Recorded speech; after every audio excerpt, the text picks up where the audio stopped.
Vendredi, l'Institut chinois sur les recherches du transport routier a accueilli 80 jeunes venant de 34 pays qui font aujourd'hui leurs études en Chine dans le domaine du transport. Ce sont les membres du séminaire des jeunes talents du transport qui se déroule entre les 13 et 25 octobre à Beijing et à Shenzhen. Ce séminaire coïncide avec la conférence mondiale des Nations Unies sur le transport durable. Les jeunes ont suivi la cérémonie d'ouverture.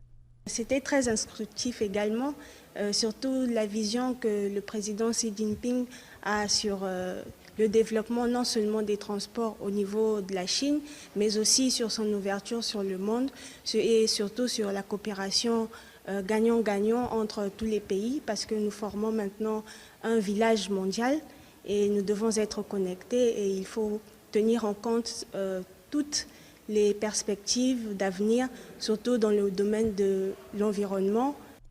Ils ont visité le terrain d'essai du transport routier. On y trouve tous les états de route pour tester une voiture, ainsi que le centre d'essai de véhicules autonomes et la plateforme de données pour l'ingénierie du pavement.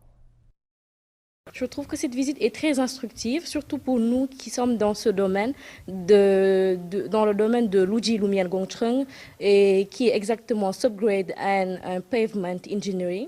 Je trouve que c'est une visite très instructive et que ça m'a permis d'avoir de nouvelles connaissances, d'avoir une nouvelle vision des techniques utilisées pour les mots qui sont présents dans notre route.